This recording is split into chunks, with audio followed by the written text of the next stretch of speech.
It's 7 a.m. in the morning, Monday morning, and we're going to take this chance to go through a pre-teach today for those who might not make it to class, and also to kind of give students a chance to kind of compare watching a lecture on video and watching it in the classroom. And of course, those in the classroom will have a chance to watch it on video as well. And today we're going to talk about something that realistically made its way back. Kind of like latitude and longitude, a number of other things that kind of went away when we had gotten away from a spatial framework. It's back, and that is something called the transformation matrices. So it's called a transformation. And what it is for, what it is used for, it's the mathematics that we use to move things around, to flip them, to translate them, to rotate them, to shear them, to do all kinds of different things to spatial data. And so we're going to start with a review, or basically a statement that up to now you're used to writing things in the X, Y, and Z format, and maybe if there's a fourth dimension it would be T. That's not the case in mathematics. We basically, instead of writing X, Y, and Z, we write this: X, Y, and Z. In other words, we have a single column matrix. And what you'll see later is we stack an extra one down here when we describe something. So for instance, if I have a plane here, and I'll draw the plane here, if this is X and this is Z, and we take Z, turn to X to get Y, if we have a point that's flat in this plane, it would be at 1, 0, 1. So that's the point we're going to deal with today. We're going to just deal with a point at 1, 0, 1. And when it's laid out like this with no other notation, there's a pretty good chance that this is the X, this is the Y, and this is the Z. What we're going to do is we're going to learn to translate that point, but usually we're not translating a single point. So in this case, we're going to go ahead and translate a box. And so instead of it just being 1, 0, 1, we're going to add two other points, or three other points, and our points are going to be then separated in a column matrix like this. This is going to be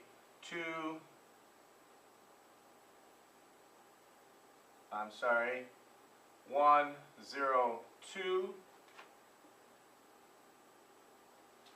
2, and 2, and finally 2, 0, 1. And if you see that, that now describes these 4 points on the plane. Now, quite often we're going to be wanting to actually shift the shape or shift the matrix. Shift the shape, or shift the coordinate system. So in this case, we're just going to want to shift, let's say we want to move that with something called the translation vector. Sorry, walking off. Let's say we want to move this whole thing just of a vector something like this.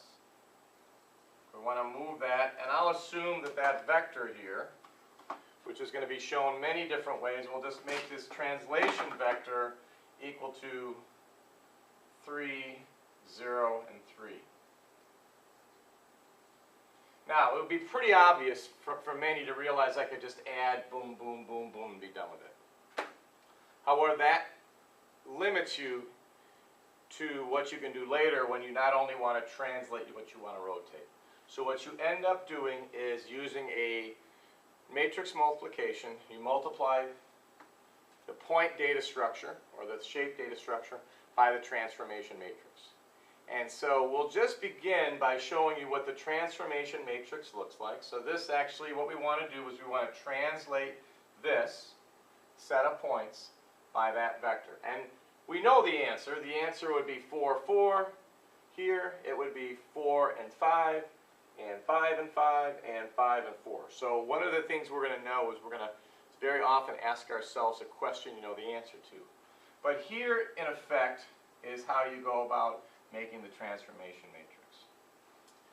First off, you remember that this is 1, 2, 3, 4 points, but we're going to stack a holding spot there, a placeholder of 1. Sometimes in math you'll find placeholders of 1, sometimes you'll find placeholders of 2.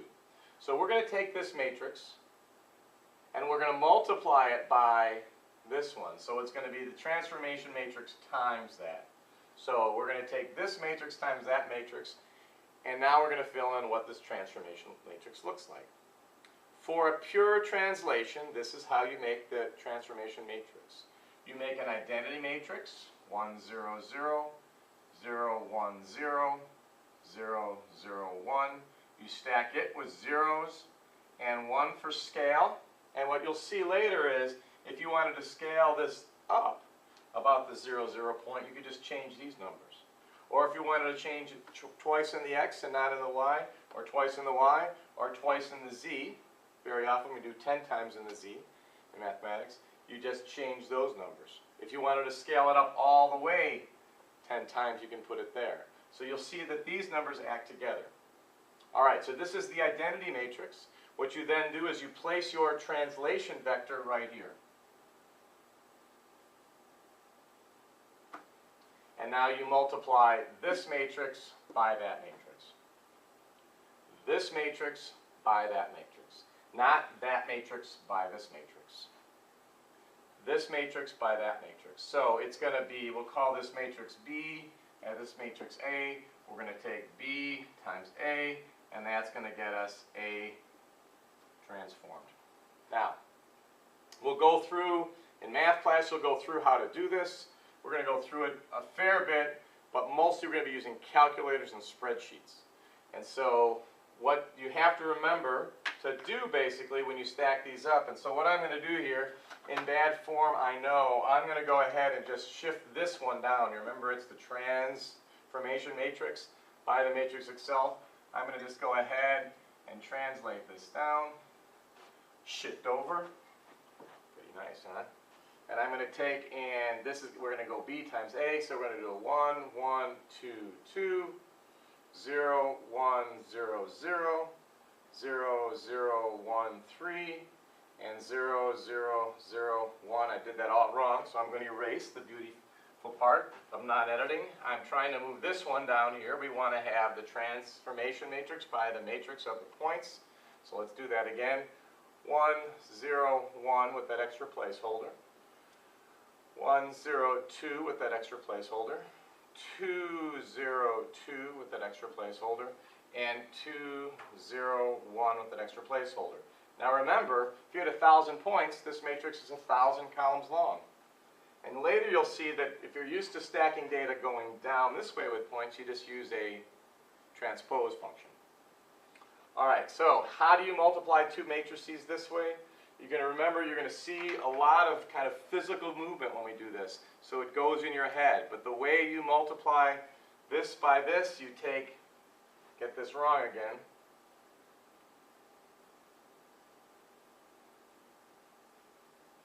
You're going to take this and multiply it by here. This by here, this by here, and this by here. Let's see if that works, and I might be wrong. Let's remember that we know we're going to end up with our first point as being 4. So what happens when we take this times this? We get 1 times 1 is 0, 0 times 0 is 0, 0 times 0, 0 times 1 is 0, and 3 times 1 is 3, so we get 4. So we're taking basically, to get this point, we're going to take this row times this column. To get this point, we're going to take this row times this column. Let's try the second column. 1 times 1 is 1, 0 times 0 is 0, 2 times 0 is 0, and 1 times 3 is 4. And that makes sense. All right, so we're going to go through and I'm going to visually show this pattern, how you go about doing it, but we just want to remember, and we're going to not really ruin your math class, you remember that you use the matrix multiplication function. And that's going to be actually, in a spreadsheet, it's going to have to use, in Excel, you're going to have to do a special control hit. And in other programs, you're going to use something else, but you want to use the matrix multiplication. It works probably best in your calculator, but your calculator doesn't do everything. I don't think it calculates an inverse function. So we multiply the transformation matrix by the matrix of the points, and we get in the end what is true. So I'm going to go ahead real quick. We'll do this next one. 2 times 1 is 2, and 0, 0, and then 1 times 3 is 5. And then we take 2 times 1 is 2, and then another 3 is 5. And we kind of knew this was going. Remember, we were translating. Let's do the next row. You see these have brackets. If they're straight, it means typically it can be brackets or straight lines. Let's try the next one. 1 times 0, what we're doing is this to here. 1 times 0, 0. 0 times 1 is 0. 1 times 0 is 0. And 1 times 0 is 0. And we end up with that. If you remember, we had everything on 0 here. We weren't changing the y. We weren't changing the y coming in and out of the board. Therefore, we were okay. If you think about it, we're looking at this in cross sections. So you really want to be very cognizant of using and looking at your coordinates x, y, or xz. I am doing this at the start here to get us used to looking at profiles, because that's how a lot of design is done. All right, let's once again, it's this whole lifting. So we're going to take this and move it over here. 2 times, take this, times here. 1 times 0, 0. 0 times 0, 2 times 0. Everything is 0. We can kind of guess that these are all the way across. Finally, we'll take the next one. 2 times 1 is 2. 2 times 0 is 0. I'm sorry. 2 times 1 is 2. 0 times 0 is 0. 2 times 0 is 0. 3 times 1. And so we get 4. And that was the case. We do it again. We pick this up. Move it down to here. 1 times 0 is 0. 0 times 0 is 0. 2 times 1 is 2. 1 times 3 is 5. And we get what we want. Same thing, third column, third row. 2 times 0 is 0. 0 times 0 is 0. 2 times 1 is 2. 1 times 3 is 5. Last column. 2 times 0 is 0. 0 times 0 is 0. 1 times 1 is 1. 1 times 3 is 4. And if you remember what we knew, that by adding the vector, we could have come up with the same thing, but we want to get used to using this. This makes it a whole lot easier when we come back later and we look at doing the changing these by adding cosine minus sine, sine, cosine, or cosine, sine, minus sine, cosine into these spots. Thanks for listening.